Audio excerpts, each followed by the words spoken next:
Hello everyone, and welcome to another Tim Rex review. This video is going to be like my review of Spider-Man Homecoming. I'm just going to dive right in. There won't be 200 different pictures that correlate to what I'm saying, because that takes a lot of time and I still need to get out a film fight this week. Also, this review is spoiler free, so on to the review. I've been a big fan of director Christopher Nolan's work for a long time now. This is the guy who told the story backwards in Memento, gave us literally layers upon layers of intense action in Inception, and made Batman seem completely plausible in the Dark Knight trilogy. I wasn't a huge fan of The Dark Knight Rises or Interstellar, but not everything has to be a 10 out of 10. So naturally, I was really pumped to see what he'd do next, and I've got to say, Dunkirk didn't disappoint.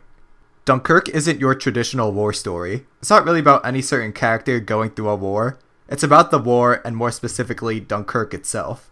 If you're unfamiliar with the event, well, basically, the Nazis invaded France and pushed the British and French armies to the English Channel, where they were surrounded until civilians rowed their boats from England to pick up the soldiers.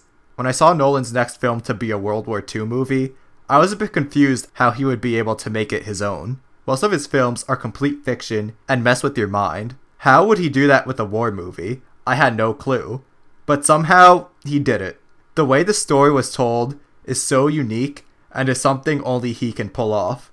I won't spoil it because I had no idea before going into the theater, but just know that the storytelling is excellent. It may be a bit confusing at first, but you get that light bulb moment eventually when you're like, oh. The movie does have characters in it, but it's not about them, so we don't get too attached to them. We don't learn about their backstories or anything. We barely even learn their names. These characters are almost like projection protagonists, kind of like in a video game. We see the situation through their eyes, and it's extremely effective.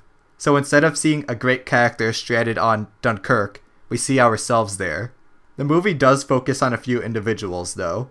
There's a soldier on the ground, a Spitfire pilot, and a family of civilians sailing to France. Tom Hardy plays the main pilot, and I just find it funny that he keeps having to wear a mask and talk in a strong accent in Nolan's films.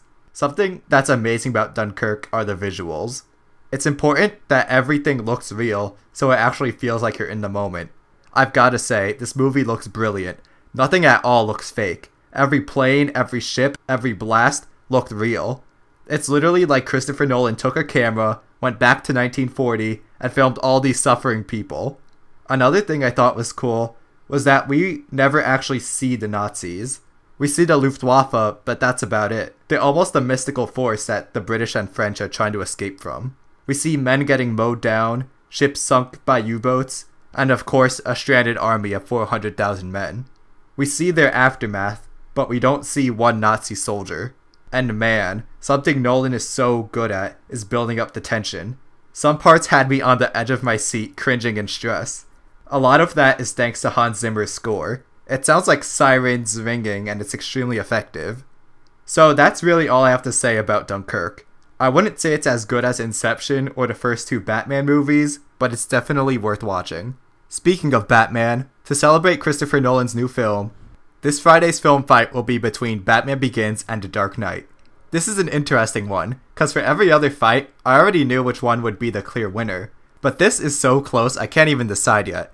So stay tuned.